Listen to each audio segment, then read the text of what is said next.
Di balik catatan sejarah yang kita kenal, tersembunyi kisah-kisah yang tak tercatat. Penuh teka-teki, mitos, dan misteri yang belum terpecahkan hingga kini. Selamat datang di channel Nusantuk, tempat di mana sejarah dan legenda bertemu serta kebenaran yang tersembunyi mulai terungkap. Bersiaplah, karena pada kali ini kita akan menyelami asal-usul, menelusuri jejak sejarah, dan membongkar misteri tentang Prabu Siliwangi dan Gunung Salak. Siapa sebenarnya Prabu Siliwangi? Raja besar dari tanah Pasundan ini dikenal sebagai pemimpin bijak, tapi juga sosok misterius yang dikaitkan dengan ilmu kesaktian dan keabadian. Namun di balik kesaktiannya tersimpan sebuah teka-teki. Mengapa sang Prabu dikabarkan menghilang ke Gunung Salak? Apa yang sebenarnya ia cari di sana? Konon, Gunung Salak bukan sekadar gunung biasa. Gunung ini diyakini menyimpan gerbang gaib, tempat para leluhur bersemayam dan menjadi lokasi Prabu Siliwangi mencari moksa atau pelepasan dari dunia fana. Benarkah sang Prabu masih bersemayam di sana? Mari kita telusuri jejak sang raja antara mitos dan fakta di balik kabut Gunung Salak.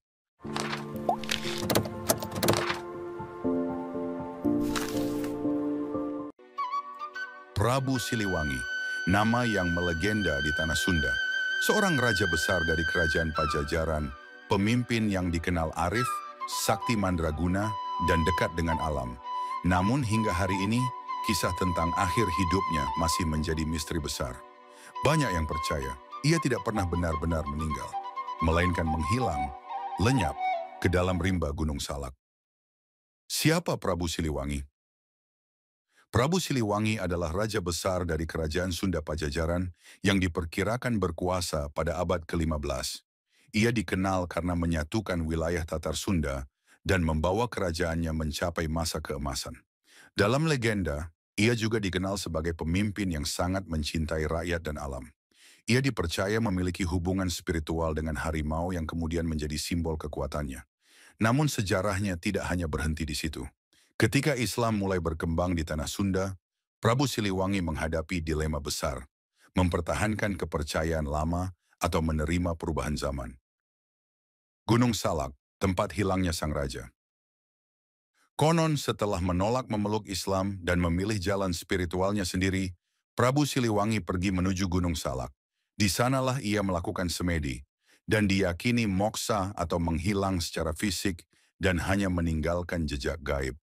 Sebagian masyarakat percaya hingga kini arwah atau energi Prabu Siliwangi masih menjaga wilayah tersebut dan hanya bisa dirasakan oleh mereka yang benar-benar terpilih. Gunung Salak dikenal sebagai salah satu gunung paling misterius di Indonesia yang terletak di Jawa Barat. Banyak kecelakaan udara dan hilangnya pendaki terjadi di sini. Tapi lebih dari itu, gunung ini menyimpan cerita mistis yang lebih tua dari zaman modern.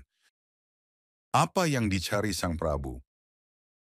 Dalam tradisi spiritual Jawa dan Sunda, moksa bukan kematian, melainkan pelepasan dari dunia fisik menuju dimensi lebih tinggi.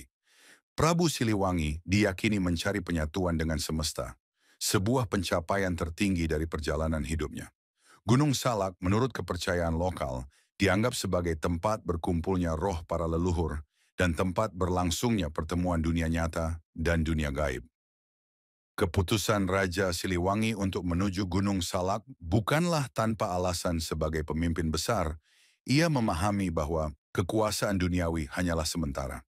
Ia merasa bahwa untuk memimpin dengan bijaksana, ia harus lebih dekat dengan Sang Pencipta dan menemukan harmoni sejati dirinya. Gunung Salak dengan auranya yang mistis dan penuh kedamaian menjadi tempat yang ia pilih untuk melakukan perjalanan batin. Dengan meninggalkan segala simbol kemewahan dan kekuasaan duniawi. Misteri yang belum terpecahkan.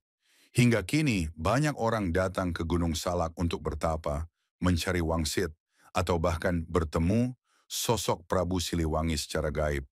Ada yang mengaku mendengar auman harimau putih atau melihat cahaya aneh di malam hari.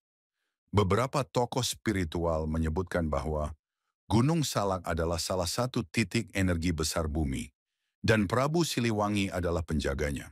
Fakta atau hanya legenda? Yang jelas, sejarah dan mitos Prabu Siliwangi terus hidup dan menjadi bagian dari identitas budaya Sunda dan Indonesia. Sejarah dan legenda seringkali terpisah oleh batas yang tipis. Keberadaan Raja Siliwangi di Gunung Salak mengajarkan kita tentang kepemimpinan, hidup berdampingan dengan alam, dan pencarian makna hidup. Apakah Prabu Siliwangi benar-benar moksa di Gunung Salak? Ataukah kisah ini hanyalah simbol dari kekuatan spiritual yang diwariskan kepada generasi setelahnya? Tulis pendapatmu di kolom komentar, dan jangan lupa subscribe untuk cerita-cerita sejarah dan misteri lainnya. Sampai jumpa di video berikutnya. Semoga sehat selalu.